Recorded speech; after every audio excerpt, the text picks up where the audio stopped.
चलो स्टूडेंट, आनंद online classes में मैं करुणेश कुमार आप लोगों का वेलकम करता हूं। आज मैं कंपटीशंस में आने वाले कुछ टॉपिक्स को जो साइंस में तैयार किया हूं, उसमें से मैं एक टॉपिक को आज आप लोगों को बताने वाला हूं जिसमें से जनरली क्वेश्चंस आपको आता है। और वो सेक्शंस जो है वो हमारा टेम्परेचर से रिलेटेड है। ठीक है, जनरली जो टेम्परेचर बहुत सा लोगों के बाद में ये बैठा रहता है कि भाई टेम्परेचर स्केल जो है वो 3 ही तरह का होता है। बहुत से लोग ये जानते हैं या मैक्सिमम 4 तरह का लोगों को नॉलेज होता है, लेकिन कभी कभी उनके पास जब क्वेश्चंस आता है तो पता चलता है कि आखिर ये पार्ट्स आया तो कहाँ से आया। ठीक है, तो आज हम उस फैक्ट को भी डिस्कस करेंगे जो आपका क्वेश्चंस जिस पॉइंट से टू द पॉइंट, यानी जो आजकल जिस टेम्परेचर टॉपिक से जाकर के क्वेश्चंस पूछा जा रहा है, चाहे वो बीएसएससी का हो या एनटीपीसी का हो या आरआरबी का हो एग्जामिनेशंस या एसएससी का हो, वो टॉपिक्स को मैं लेकर के आया हूँ जिस टॉपिक से जिस नज़र से वहाँ पे क्वेश्चंस पूछा जाता है। तो आप लोग ध्यान देंगे कि हो सकता है कि कुछ चीज़ हमसे छूट गया होगा इसके कलेक्शंस में। तो यदि होगा तो जो यदि छूटा हुआ हमें भी आप लोग कमेंट्स करेंगे। यदि हमारे चीज़ में किसी तरह की कोई कमी होगी या किसी तरह का बदलाव होगा तो उसको हम कर सकेंगे। ठीक है, ऐसे मेरा जो आज के जो हम आपको टेम्परेचर के बारे में बताएंगे और मेनली जो बात करने वाले हैं वो हीट का ही एक पार्ट्स के बारे में बात कर रहे हैं, इसलिए हमने इसको टॉपिक्स को रखा है हीट एंड टेम्परेचर, जिसमें आगे और वीडियो अपलोड हम करेंगे हीट एंड टेम्परेचर टॉपिक से ही। ठीक है, तो ये हमारा पहला वीडियो है जो आपको मेनली टेम्परेचर से रिलेटेड है। ये हीट एंड टेम्परेचर ब्लॉक के हमारे टेम्परेचर से रिलेटेड है।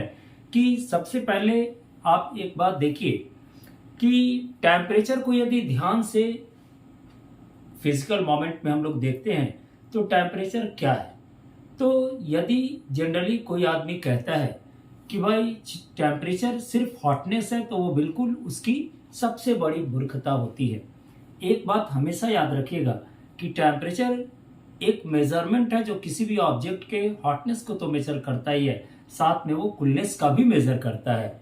यानी हम लोग नेगेटिव टेम्परेचर को भी मेजरमेंट करते हैं। तो ये कह सकते हैं कि टेम्परेचर आपका किसी भी चीज़ में या किसी भी जगह पे किसी भी चीज़ पे मान मापेंगे तो उसमें आपका मिनिमम टेम्परेचर यानी निगेटिव टेम्परेचर जा सकते हैं एक जगह पे, लेकिन एक टेम्परेचर को आपको हमारा कांस्टेंट में मान लिया गया, यानी उससे नीचे टेम्परेचर की उसमें इमेज नहीं करने को कहा गया, जिस टेम्परेचर को हम लोग परम शून्य ताप कहते हैं। ठीक है, उसके बारे में भी हम बात करेंगे। एब्सोल्यूट जीरो टेम्परेचर क्या होता है। ठीक है, अक्सर उस पर भी क्वेश्चन आता है, तो आप हमारे चैनल को सब्सक्राइब जरूर कीजिएगा, क्योंकि अब आपको जो भी मैं वीडियो अपलोड करूंगा जो खास करके कंपटीशन लेवल का करूंगा वो हमारा मेन फोकस आपका बीएसएससी, एसएससी और एनटीपीसी पे ही होगा। तो आप हमारे चैनल को सब्सक्राइब कीजिएगा, जिसमें आपको हमारा चैनल हिस्ट्री का सेक्शंस का आपको लगभग 50% वीडियो अपलोड कर चुका है। अब आपको सिर्फ हम मॉडर्न हिस्ट्री और थोड़ा मेडिवियल पीरियड के हिस्ट्री के वीडियो को अपलोड करेंगे। ये हमारा साइंस टॉपिक्स का जो है वो आपका हीट एंड टेम्परेचर चैप्टर का टॉपिक्स का ये पहला पार्ट का वीडियो है, यानी पहला वीडियो हमारा हुआ। चलिए सबसे पहले बात करें टेम्परेचर है क्या। तो हम पहले ही बोल दिए कि टेम्परेचर क्या होता है। तो किसी भी चीज का यदि आप उसको टेम्परेचर हीटनेस को या हीट को मेजरमेंट कर रहे हैं या उसके टेम्परेचर को टेम्परेचर के मतलब आप उसका उष्णता की बात कर रहे हैं, हिंदी में बात करें तो उष्णता की बात कर रहे हैं, या आप शीतलता की बात करेंगे, यानी कहने का मतलब हम लोग सिर्फ उसका सिर्फ कह सकते हैं कि टेम्परेचर की हायर टेम्परेचर का ही बात नहीं करते हैं, लोअर टेम्परेचर की भी बात करते हैं, यानी जहां से आपको कूलनेस मिल जाए वहां की भी बात हम लोग करते हैं। और इसी के आधार पे हम लोग एब्सोल्यूट जीरो टेम्परेचर को भी डिफाइन करते ही है। चलिए, तो यानी किसी हिंदी में, चूंकि बहुत सारे स्टूडेंट बोले थे कि सर आप वीडियो जो कंपटीशन वाली अपलोड कीजिएगा वो हिंदी मॉड में कीजिएगा जिससे समझने में हम लोग को ज़्यादा सुविधा होगी, इसलिए मैं जो भी वीडियो को अपलोड किया हूँ खास करके पार्टिकुलर कोशिश कर रहा हूँ कि इसको हिंदी मॉड में भी लोगों को समझ में आए। ठीक है, तो इसलिए उस तरह से वीडियो को तैयार किए हैं। जैसे किसी भी वस्तु का जो हॉटनेस और कूलनेस होगा वो उसका क्या कहलाएगा, टेम्परेचर कहलाएगा। ठीक है, टेम्परेचर क्या है, तो किसी भी ऑब्जेक्ट का हॉटनेस तो है ही, यानी टेम्परेचर को फाइंडिंग करना तो है ही, साथ में आपका कूलनेस भी है। अब यदि बात करेंगे तो एक छोटा सा बात कर लेते हो ऊष्मा के बारे में। जैसे हीट है क्या, देखिए हम पहले ही कहेंगे कि हीट क्या होता है। तो देखिए जो ट्रांसफर ऑफ टेम्परेचर होती है कह सकते हैं, या कह दीजिए कि यदि वन मीडिया है, जैसे अभी हम किसी ऑब्जेक्ट को देख रहे हैं उसमें कुछ टेम्परेचर है, फिर यदि दोपहर को देख रहे हैं तो उसमें कुछ टेम्परेचर है, यानी डिफरेंस ऑफ टेम्परेचर जो होता है वही किसी भी ऑब्जेक्ट का हीट होता है। यानी अभी यदि बात करेंगे कि एक तापांतर के कारण यानी difference of temperatures cause the object can be change to one form to another form, यानी एक फॉर्म से दूसरे फॉर्म में यदि कोई ऑब्जेक्ट चेंज कर रहा है तो उसको हम लोग उष्मा का रूप देते हैं। उसके बारे में हम बात करेंगे बाद में आपको। और उष्मा क्या है, तो एक तरह का अभी हमको बताना एक मकसद था कि एक प्रकार का हीट एनर्जी है यानी ऊर्जा है। इसका एग्जाम्पल आप देख सकते हैं कि किसी भी, अब इसका एग्जाम्पल तो देख सकते हैं कि हीट इंजन आपको हीट पे ही चलता था, जिसको हम लोग उसमें ये इंजन कहते थे, जो पहले चलता था जेम्स वाट जिसकी डेवलपमेंट किए थे। ठीक है, चलिए तो अब यहाँ बात करते हैं कि जनरली 1 जूल उष्मा बराबर कितना होता है, तो 4186 जूल। इस पे क्वेश्चन आता है, इसलिए इसको हम खास करके इंक्लूड किए हैं। यदि किलो कैलोरी में बात करेंगे तो 4186, और यदि जूल कैलोरी में बात करेंगे तो 4.186 जूल। यदि सीजीएस में बात करेंगे तो इसका हो जाएगा 186 इंटू 10⁻7 अर्ग कैलोरी। समझ रहे हैं बात को? ये आपका उस ऊर्जा का आपका सीजीएस यूनिट हुआ, जो जनरली एग्जाम में आता है क्वेश्चन। इसको बिल्कुल आप अपने माइंड में रख लीजिएगा कि 4.186 इंटू 10⁻7 अर्ग पर कैलोरी जो होता है वो आपका 1 जूल का इक्विवेलेंट होता है, या कह सकते हैं ये भी एक तरह का 10⁻7 अर्ग बराबर 1 जूल होता है। लेकिन 1 जूल ये हीट की बात हम कर रहे हैं, यहाँ पे उष्मा की बात कर रहे हैं, इसीलिए यहाँ पे जो उष्मा का जो वैल्यू हुआ वो आकर के आपके साथ मल्टीप्लाई हो गया कैलोरी फॉर्म में। ठीक है, इसलिए अर्ग कैलोरी हुआ है। चलिए अब क्या करते हैं कि किसी भी ऑब्जेक्ट में टेम्परेचर है तो टेम्परेचर को मेजरमेंट करना भी जरूरी है। आज से आपको टेम्परेचर और टेम्परेचर के मेजरमेंट में कभी कंफ्यूजन नहीं होगा, जिससे बराबर क्वेश्चन आता है, गौर कीजिएगा। तो यहाँ पे देखिए टेम्परेचर की बात की है, तो टेम्परेचर क्या है तो पहले ही क्लियर हो गया कि किसी भी ऑब्जेक्ट का हॉटनेस या कूलनेस है। तो उसको मापने के लिए हम लोग मिलीमोल स्केल का यूज करते हैं। ठीक है, जैसे देखिए एक लिक्विड स्केल होता है, थर्मोमीटर होता है, यानी द्रव तापमापी।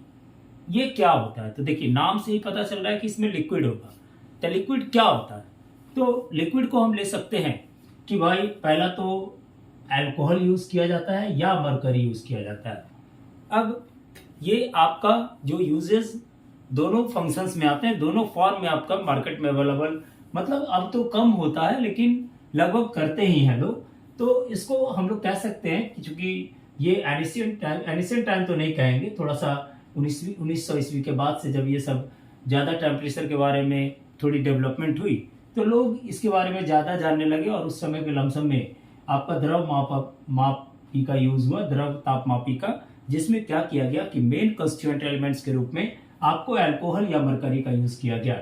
और ये इसलिए किया गया कि यदि हम अल्कोहल यूज करेंगे, उसमें दोनों में से कोई भी आपको अवेलेबल होता है, अवेलेबिलिटी है। यदि आपको 40 डिग्री सेल्सियस से नीचे टेम्परेचर को आपको लेना है तो आप अल्कोहल को यूज कीजिए, और यदि 30 टू 350 डिग्री सेल्सियस के बीच लेना है, -30 डिग्री सेल्सियस से -30 डिग्री सेल्सियस से इसके 350 डिग्री सेल्सियस के बीच लेना है तो आप मरकरी को यूज कीजिए, तो वो मरकरी थर्मोमीटर के नाम से जाना जाएगा। ठीक है, यानी जो आपका लिक्विड थर्मोमीटर होता है वो 2 तरह का होता है, एक होता है अल्कोहल थर्मोमीटर और दूसरा मरकरी थर्मोमीटर। ठीक है, दोनों का फंक्शन ये है कि यदि -40 डिग्री सेल्सियस के नीचे टेम्परेचर को मापना है तो अल्कोहल का यूज करेंगे, और यदि -30 डिग्री सेल्सियस से 350 डिग्री सेल्सियस तक टेम्परेचर को मेजर करना है तो मरकरी यूज करेंगे। चलिए अब एक आता है क्लिनिकल थर्मोमीटर।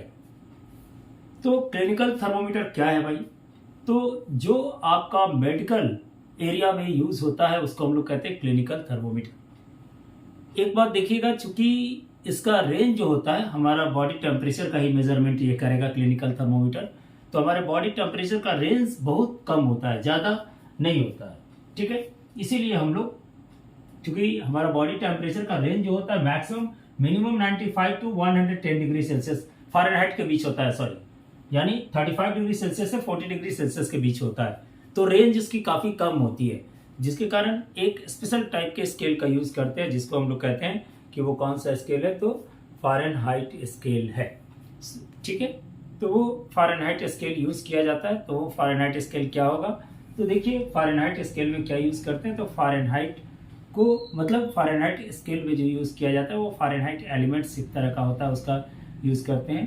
फ़ारेनहाइट स्केल में जो आपका मिनिमम पॉइंट होता है वो 95 डिग्री फ़ारेनहाइट होता है और मैक्सिमम पॉइंट 100 डिग्री फ़ारेनहाइट होता है। मिनिमम पॉइंट 95 डिग्री फ़ारेनहाइट जो होता है वो 35 डिग्री सेल्सियस के बराबर होता है और मैक्सिमम जो पॉइंट होता है 110 डिग्री सेल्सियस होता है, वो आपका 110 डिग्री फ़ारेनहाइट होता है, वो 40 डिग्री सेल्सियस के इक्वल होता है।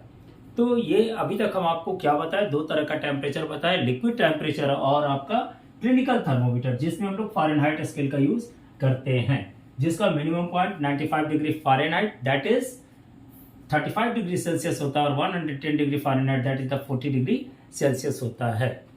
अब हम लोग बात करते हैं तीसरा जो है वो गैस थर्मोमीटर का।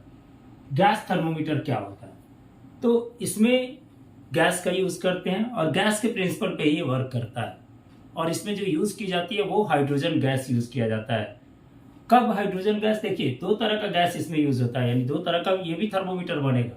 यदि गैस थर्मोमीटर को लेंगे तो दो तरह का, एक हाइड्रोजन गैस थर्मोमीटर और एक नाइट्रोजन गैस थर्मोमीटर। तो दोनों का फंक्शन क्या है, तो हाइड्रोजन गैस थर्मोमीटर यदि 500 डिग्री सेल्सियस टेम्परेचर तक मेजरमेंट लेना है तो आपको कौन सा यूज करेंगे, हम लोग हाइड्रोजन गैस का यूज करेंगे उस थर्मोमीटर में। और यदि आपको 1500 डिग्री सेल्सियस तक टेम्परेचर लेना है तो उसमें हम लोग नाइट्रोजन गैस टेम्परेचर यूज करेंगे। यानी अब आपको अभी तक हम बताया कौन सा, तो पहला बताया आपको फर्स्ट जो बताया वो आपका लिक्विड टेम्परेचर बताया। लिक्विड टेम्परेचर भी दो तरह का हुआ, अल्कोहल टेम्परेचर और मरकरी टेम्परेचर। अल्कोहल टेम्परेचर में -40 डिग्री सेल्सियस से नीचे के टेम्परेचर को मापते हैं और आपका मरकरी टेम्परेचर में थर्मोमीटर में कौन सा मापते हैं, तो -30 डिग्री सेल्सियस से 350 डिग्री सेल्सियस। उसके बाद क्लिनिक थर्मोमीटर तो फ़ारेनहाइट स्केल को कहते हैं, जिसमें मिनिमम टेम्परेचर 95 डिग्री फ़ारेनहाइट होता है और मैक्सिमम 110 डिग्री फ़ारेनहाइट होता है। और इसको हम लोग रिप्रेजेंटेशन डिग्री सेल्सियस में भी करते हैं, 35 degree Celsius to 40 degree Celsius. और इसके बारे में हम आगे अभी बात करेंगे। गैस थर्मोमीटर के बारे में आपको बात की है, तो गैस थर्मोमीटर दो तरह का होता है, हाइड्रोजन गैस थर्मोमीटर और नाइट्रोजन गैस थर्मोमीटर। यदि 500 डिग्री सेल्सियस तक टेम्परेचर को मेजरमेंट करना है तो हाइड्रोजन गैस का यूज करेंगे और यदि 1500 डिग्री 1500 डिग्री सेल्सियस तक करना होगा तो उसमें हम लोग नाइट्रोजन गैस का यूज करेंगे। अब एक होता है, देखिए प्लैटिनम रेसिस्टेंस, ये क्या होती है, तो हमारा रेसिस्टेंस बेस्ड होता है जो कि इलेक्ट्रिक फील्ड में यूज होता है।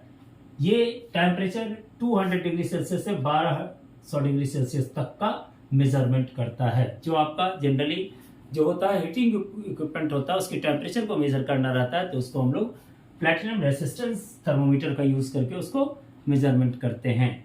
हमारा पांचवा जो है वो है थर्मोकपल थर्मोमीटर, ताप युग्म। अब ये क्या है, तो इसको कहते हैं कि ये काम करता है, किस पे काम करता है, तो सिसेक प्रभाव पे काम करता है। यहाँ पे सबसे पहले जानना है कि सिसेक प्रभाव क्या है। तो देखिए यदि हम लोग दो रेसिस्टेंस को ले और क्लोज्ड फॉर्म बना और उसमें जो 1 डिग्री सेल्सियस टेम्परेचर बढ़ाने के लिए, यानी जितना उष्मा देंगे और उतनी उष्मा में 1 डिग्री सेल्सियस टेम्परेचर बढ़ेगा, तो उसको हम लोग कहते हैं कि वो क्या है, तो शीतक प्रभाव के अंतर्गत आता है। और उसी फॉर्म का यूज करके, यानी क्या करता है, पहले तो डबल रेसिस्टेंस लिया, उसका बिल्कुल क्लोज पाथ डेवलप किए, क्लोज पाथ डेवलप के कारण उसमें 1 एम्पियर इलेक्ट्रिक करंट पास किए। 1 एम्पियर इलेक्ट्रिक करंट पास करने तक जो टेम्परेचर हमको मिला उसको हम लोग कहते हैं कि वो हमारा सिसेक प्रभाव सिद्धांत प्राप्त हुआ, यानी सिसेक प्रभाव वो कहलाया। तो यानी 1 एम्पियर इलेक्ट्रिसिटी को बढ़ाने के लिए हम लोग जितने degree Celsius 1 degree Celsius temperature बढ़ाने के लिए या 1 डिग्री सेल्सियस टेम्परेचर बनाए रखने के लिए जितना इलेक्ट्रिसिटी कंज्यूम कराना पड़ता है वो 1 डिग्री सेल्सियस का क्या कहलाता है, आपका सिसेक प्रभाव कहलाता है। या कह सकते हैं कि 1 एम्पियर इलेक्ट्रिक करंट को बनाए रखने के लिए जितने उष्मा की जरूरत होती है, जितने हीट की जरूरत होती है, जितने टेम्परेचर बढ़ाने की जरूरत होती है, उसको हम लोग सिसेक प्रभाव कहते हैं। और इसी के आधार पर आपका ताप युग्म बनता है जो -200 डिग्री सेल्सियस से 1600 डिग्री सेल्सियस तक टेम्परेचर को मेजरमेंट करता है।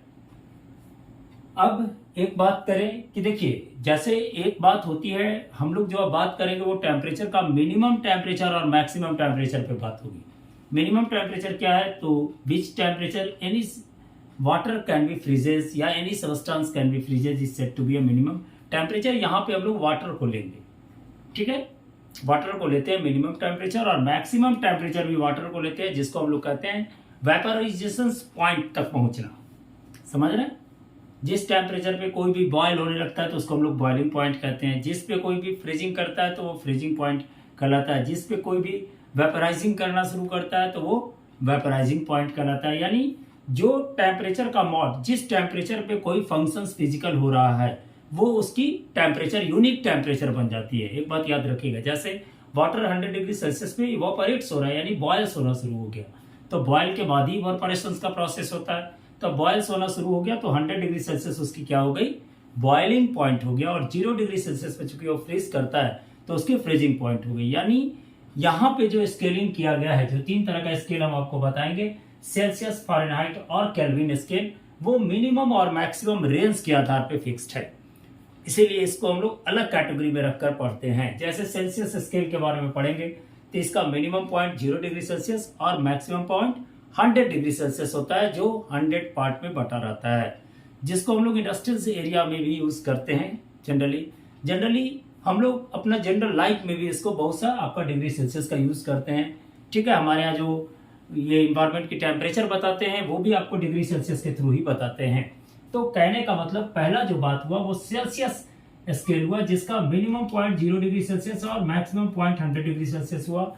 यानी 0 डिग्री सेल्सियस पे वाटर फ्रीज होता है और 100 डिग्री सेल्सियस पे वाटर जो होता है वो बॉइल्स करना शुरू करता है, और ये जो टोटल स्केलिंग है वो आपका 100 पार्ट्स में बटा रहता है।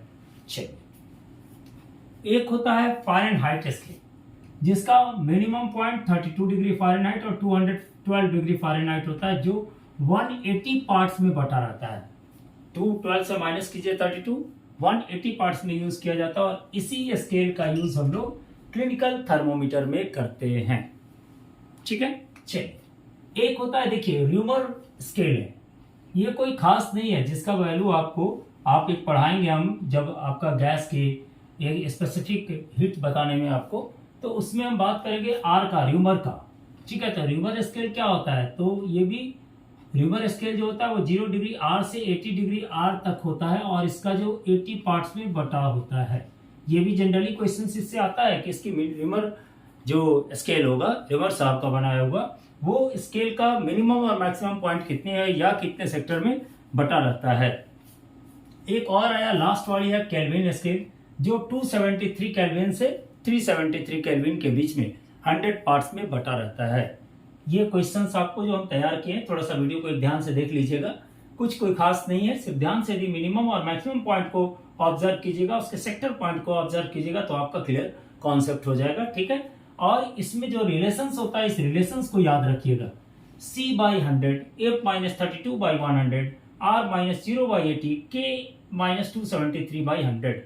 यानी इसमें कोई भी दो रिलेशंस, यदि एक वैल्यू दे दिया तो सेकंड को निकाल सकते हैं, सेकंड दे दिया तो थर्ड को निकाल सकते हैं, थर्ड को दे दिया तो फोर्थ को निकाल सकते हैं, या डायरेक्ट टू डायरेक्ट भी वर्क को कर सकते हैं। यानी किसी भी, ये आपका सबसे इंपॉर्टेंट टास्क का, हमारे वीडियो का सबसे इंपॉर्टेंट पॉइंट आपको बता रहे हैं कि रिप्रेजेंटेशन यदि केल्विन स्केल में पूछता है, सेल्सियस में दे देता है, फारेनहाइट में देता है, केल्विन में किसी मॉड में दे देगा, आप किसी में भी रिप्रेजेंटेशन इजी वे में कर देंगे।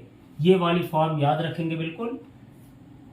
एब्सोल्यूट जीरो टेम्परेचर का तो बात आपको किए ही थे, -273.15 डिग्री सेल्सियस जो केल्विन होता है वो आपका क्या कहलाता है, परम शून्य ताप, यानी एब्सोल्यूट जीरो टेम्परेचर कहते हैं। थोड़ा ध्यान से इसको समझिएगा। ठीक है,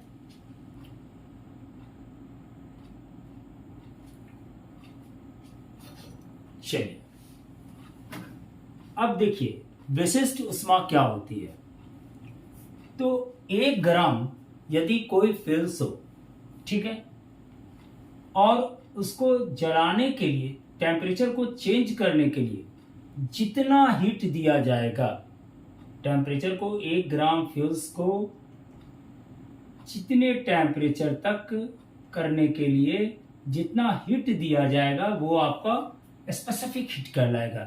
जैसे मान लीजिए 1 डिग्री सेल्सियस 1 ग्राम को, ठीक है, 1 डिग्री सेल्सियस टेम्परेचर इंक्रीज करने के लिए 1 जूल किलोग्राम 1 जूल एनर्जी यदि दे रहे हैं, यानी हीट दे रहे हैं, तो आप कह सकते हैं कि उसका 1 जूल पर किलोग्राम पर डिग्री सेल्सियस उसका क्या हो गया, तो विशिष्ट ऊष्मा हुआ। ठीक है, जूल पर किलोग्राम पर केल्विन में यहाँ टेम्परेचर को देते हैं, रिप्रेजेंट जो करते हैं वो केल्विन में करते हैं इस फॉर्मूला में, याद रखिएगा हमेशा जो थीटा देते हैं वो केल्विन में देते हैं। और ये विशिष्ट ऊष्मा हुआ 1 ग्राम जो मास हुई, सॉरी ये हीट हुआ जो आप हीट एनर्जी दिए 1 ग्राम फ्यूल्स में 1 डिग्री सेल्सियस टेम्परेचर बढ़ाने के लिए, तो वो उसका विशिष्ट ऊष्मा होगा। सबसे अधिक विशिष्ट ऊष्मा जल का है जो कितना है, तो 1 है। ठीक है, इसका ऐसा यूनिट जो होगा वो जूल पर किलोग्राम पर केल्विन होगा, याद रखिएगा, जनरली आता है। ठीक है, अब विशिष्ट ऊष्मा में ठोस और तरल का तो एक ही विशिष्ट ऊष्मा होता है जिसमें सबसे किसी की भी विशिष्ट ऊष्मा निकालनी रहती है, तो हम लोग किसका कंपेरिजन करते हैं, तो जल के विशिष्ट ऊष्मा से कंपेरिजन करते हैं, क्योंकि जल का विशिष्ट ऊष्मा जो होता है वो 1 होता है। ठीक है, सबसे मैक्सिमम है। यदि कभी भी क्वेश्चन पूछता है कि सबसे अधिक विशिष्ट ऊष्मा स्पेसिफिक हीट किसकी है, तो जल की है, याद रखिएगा। ये सब क्वेश्चंस आता है, जो भी क्वेश्चन सेलेक्ट किए हैं सब क्वेश्चंस आने वाला है, और इसके बाद आप यदि सेट बनाने बैठेंगे तो हमारे अंदाज से कोई भी क्वेश्चन आपका नहीं छूटेगा। गैस की विशिष्ट ऊष्मा कितने टाइप की होती है, तो 2 तरह का होता है, नियत आयतन और नियत दाब, यानी कांस्टेंट वॉल्यूम जो स्पेसिफिक हीट होगा गैस का, या कांस्टेंट प्रेशर जो स्पेसिफिक हीट होगा गैस का। 2 तरह का होता है। इसमें क्या होता है, तो 1 डिग्री गैस को यदि एक नियत आयतन तक 1 डिग्री सेल्सियस बढ़ाने के लिए जो विशिष्ट ऊष्मा जो ऊष्मा जरूरत होगा वो आपका विशिष्ट ऊष्मा कहलाएगा आयतन का, और इसका सीबी होगा, और नियत दाब तक बढ़ाने के लिए जितनी ऊष्मा की जरूरत होगी उसे गैस की विशिष्ट ऊष्मा कहेंगे, और इसको इंडिकेट जो करते हैं सीपी से कहते हैं। और एक रिलेशन होता है कि जो रैम्योर स्केल था, रैम्योर स्केल पे जो होता है सीपी माइनस सीबी के बराबर होता है। जनरली क्वेश्चन पूछ देता है कि गैस का ताप, यदि गैस का नियत आयतन इतनी है और गैस का नियत दाब इतना है, तो बताइए उसका रिवर स्केल पे उसकी वैल्यू कितनी होगी। आशा है कि आप हमारा ये वीडियो जरूर आपको थोड़ा काम देगा, आप इसको ध्यान से देखिएगा। एक बात करेंगे कि आप मेरे चैनल को सब्सक्राइब कीजिए, क्योंकि हम हर तरह का वीडियो आपको अपलोड कर रहे हैं, और पार्टिकुलर आपके कॉम्पिटिशन्स मोड को लेकर ही, इसलिए आप मेरे चैनल आनंद online classes bye Karunesh Kumar को सब्सक्राइब कीजिए, और साथ ही आप हमारे चैनल हमारे वीडियो को लाइक जरूर बटन दबाइए। इससे क्या होता है कि हमें थोड़ा सा कोरिजियस होते हैं। चलिए, थैंक यू, धन्यवाद।